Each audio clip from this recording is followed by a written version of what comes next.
Halo, perkenalkan, nama saya Kenny Vianulewi Pengateng, dengan NIM 205190265. Video ini dibuat sebagai salah satu syarat untuk mengikuti ujian tengah semester pelajaran atau mata kuliah Kapita Selekta Pidana yang diajar oleh Dr. Heri Firmansyah. Oke, untuk hal yang saya akan bahas yaitu mengenai pelanggaran HAM berat, dan yang kedua yaitu Undang-Undang Informasi Teknologi dan Elektronik. Oke, yang pertama kita perlu tahu, kita buka dengan apa itu HAM, pelanggaran HAM berat. HAM adalah hak asasi manusia, yang dimana berarti setiap manusia memiliki hak asasi manusia tanpa terkecuali. Nah, di mana hak asasi manusia ini dimiliki oleh orang bahkan sebelum ia lahir, yaitu di dalam kandungan pun ia sudah memiliki hak asasi manusia. Dan hak asasi manusia ini merupakan pemberian daripada Tuhan Yang Maha Esa, yaitu kita semua berhak untuk hidup, berhak untuk bebas, berhak untuk dikasihi, berhak untuk bebas dan lain sebagainya, yaitu untuk tidak disakiti, untuk tidak ditindas, dan tidak dikucilkan, yaitu kita hidup setara karena memiliki hak asasi manusia. Oke, yang pertama, peraturan perundang-undangan terkaitnya yaitu Undang-Undang 1945. Tentu saja Undang-Undang Dasar 1945, yaitu Undang-Undang Dasar negara kita, memiliki poin-poin penting, yaitu bahwa setiap makhluk hidup, setiap rakyat Indonesia memiliki hak asasi manusia yang sama, dan di mana hal tersebut dijunjung tinggi oleh negara kita. Nah, untuk undang-undang selanjutnya yaitu Undang-Undang Nomor 39 Tahun 1999 tentang Hak Asasi Manusia. Ini adalah undang-undang yang dibuat oleh bangsa kita, yaitu Nomor 39 Tahun 99 Hak Asasi Manusia, di mana di sana disebutkan bahwa hak asasi manusia merupakan hak setiap manusia dan wajib untuk dijunjung, tidak boleh dihilangkan, tidak hilang dengan cara apapun. Nah, Undang-Undang Nomor 26 Tahun 2000 tentang Pengadilan Hak Asasi Manusia.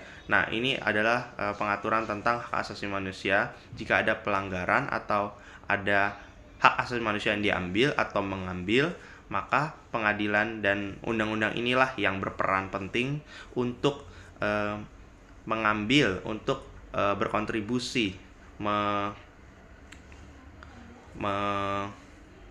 mengatur di mana hak asasi manusia merupakan harus diatur dengan undang-undang. Oke, yang selanjutnya pengertian HAM itu adalah seperangkat hak yang melekat pada hak asasi manusia sebagai makhluk Tuhan Yang Maha Esa, anugerah yang diberikan Tuhan kepada kita. Nah, setiap perbuatan seorang atau kelompok orang, yaitu pelanggaran HAM, baik aparat negara, baik disengaja maupun tidak disengaja, ya, dijamin oleh undang-undang.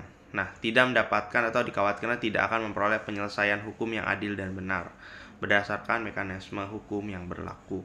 Nah, berdasarkan mekanisme hukum yang berlaku, hak asasi manusia di Indonesia hak yang diatur, dan kita percaya bahwa setiap orang memiliki hak asasi manusia dan itu harus dihormati, harus dijaga. Nah, bagaimana ketika seseorang mengambil hak asasi manusia yang lain? Yaitu yang pertama dibawa ke pengadilan, yaitu kita menyelesaikan secara jalur undang-undang, jalur hukum, dan kita tetap menyelesaikan dengan baik melalui undang-undang yang ada. Dan tentu saja jika seseorang mengambil hak asasi manusia yang lain, maka orang yang mengambil hak tersebut itu harus juga dikurangi hak asasi manusianya, yaitu di mana kita memiliki sistem hukum pidana, yaitu pidana kurungan penjara, yang dimana hak asasi manusia menyatakan untuk setiap manusia itu bebas. Nah, di sini bukan untuk revenge, tetapi untuk memberikan efek jera atau pembelajaran supaya tidak terjadi hal yang serupa. Nah, hukumannya berupa apa sih? Di pidana penjara, yaitu berarti tidak ada kebebasan lagi. yaitu dalam waktu kurun tertentu dalam 1, 2, 3, 4, 5 sampai 10 tahun ke depan atau menurut undang-undang yang berlaku. Nah, pelanggaran HAM yang berat merupakan kita masuk ke extraordinary crimes, yaitu berdampak secara luas baik tingkat nasional yaitu di Indonesia ataupun internasional. Nah, jika negara tidak memperhatikan hal ini lagi, maka ini bisa dibawa ke internasional atau pengadilan internasional. Nah, ini bukan merupakan tindak pidana yang diatur dalam Kitab Undang-Undang Hukum Pidana, bukan dalam KUHP. Nah, menimbulkan kerugian baik material maupun imaterial. Nah, di sini juga kita harus perhatikan bahwa material dan imaterial merupakan hak yang melekat pada manusia, yaitu berarti ada di dalam hak asasi manusia juga. Nah, mengakibatkan perasaan tidak aman baik terhadap perseorangan maupun masyarakat. Perlu segera dipulihkan dalam mewujudkan supremasi hukum, mencapai kedamaian, ketertiban, ketentraman, keadilan, dan kesejahteraan bagi setiap makhluk hidup, yaitu manusia sendiri. Nah, jurisdiksi dari pengadilan HAM adalah untuk memeriksa, memutus perkara pelanggaran HAM yang berat, yaitu kejahatan terhadap kemanusiaan dan kejahatan genosida. Itu bisa kita lihat dalam pasal 7. Pengadilan HAM juga mempunyai kewenangan untuk memutuskan tentang kompensasi, restitusi, rehabilitasi kepada para korban pelanggaran HAM yang berat. Nah, genosida. Nah, genosida juga merupakan yang dilakukan untuk menghancurkan atau memusnahkan seluruh atau sebagian kelompok bangsa, ras, etnis, kelompok agama dengan cara yaitu yang pertama yaitu membunuh anggota kelompok, yang kedua mengakibatkan penderitaan fisik atau mental berat, terus ketiga menciptakan kondisi kehidupan kelompok yang akan mengakibatkan kemusnahan secara fisik baik seluruh atau sebagiannya. Memaksakan tindakan yang bertujuan mencegah kelahiran dalam kelompok, memindahkan secara paksa anak-anak dari kelompok tertentu ke kelompok lain. Jadi, pemaksaan merupakan juga kegiatan genosida atau berusaha menghilangkan satu etnis atau ras atau suatu kelompok kepada kelompok yang lain. Ya, yang tentunya kelompok tersebut yang sudah diakui di Indonesia, etnis dan ras yang sudah diakui di Indonesia, termasuk juga agama. Nah, kejahatan terhadap kemanusiaan yaitu perbuatan langsung terhadap penduduk sipil berupa pembunuhan, pemusnahan, perbudakan, pengusiran, dan perampasan kemerdekaan. Nah, kejahatan terhadap kemanusiaan pelanggaran HAM berat yaitu salah satunya penyiksaan, terus kedua perkosaan, penganiayaan, penghilangan orang secara paksa, atau kejahatan apartheid.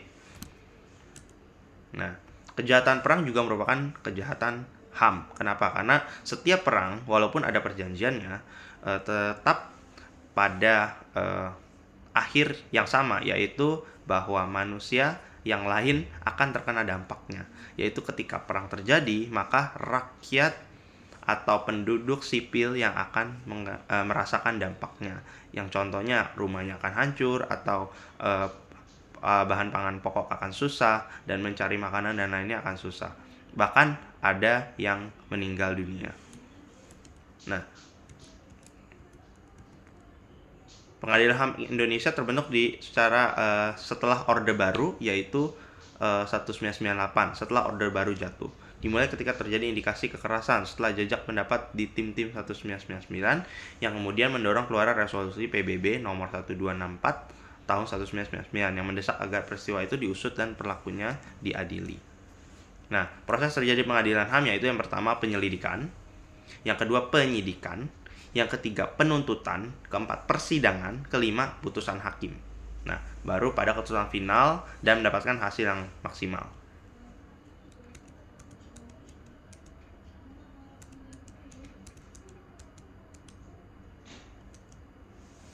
Oke, jadi pengadilan HAM juga merupakan pengadilan yang secara umum sama, tapi dengan khusus, yaitu HAM.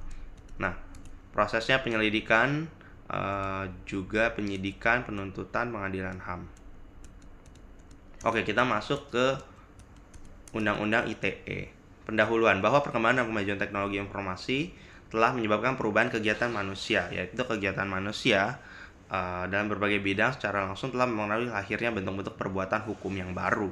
Nah, di mana di sini kita sadar bahwa kita hidup di zaman era teknologi, yaitu di mana kita menggunakan teknologi untuk mendapatkan informasi, untuk bersosialisasi, untuk melihat updatean dan lain sebagainya. Bahkan berita pun sudah bisa dilihat dari media sosial atau kehidupan elektronik. Nah, di sini menimbulkan kebiasaan baru di mana kegiatan tersebut merupakan kegiatan yang harus dilandasi, harus diatur. Kalau tidak ada aturan, maka di sana akan terjadi kehancuran. Nah, kegiatan melalui media sistem elektronik yang disebut juga cyberspace, meskipun bersifat virtual, dapat dikategorikan sebagai tindakan atau perbuatan hukum yang nyata. Nah, dengan demikian subjek pelakunya harus dikualifikasikan pula sebagai orang yang telah melakukan perbuatan hukum secara nyata. Jadi, walaupun di dalam media sosial, tetap perbuatan tersebut dianggap perbuatan yang nyata. Nah, informasi elektronik adalah salah satu kumpulan data elektronik, termasuk tetapi tidak terbatas pada tulisan, suara, gambar, peta, rancangan foto elektronik, surat elektronik, telegram, telex, telekopi, dan lain sebagainya. Terus transaksi elektronik juga teknologi informasi, mengumpulkan, menyiapkan, menyimpan, memproses, mengumpulkan, menganalisis, atau menyebarkan informasi. Dokumen elektronik, setiap informasi elektronik yang dibuat, diteruskan, dikirimkan, diterima, atau disimpan dalam bentuk analog. Sistem elektronik adalah serangkaian perangkat dan prosedur elektronik yang berfungsi mempersiapkan, mengumpulkan, mengolah, menganalisis, menyimpan, menampilkan, mengumumkan, mengirimkan, atau menyebarkan informasi elektronik.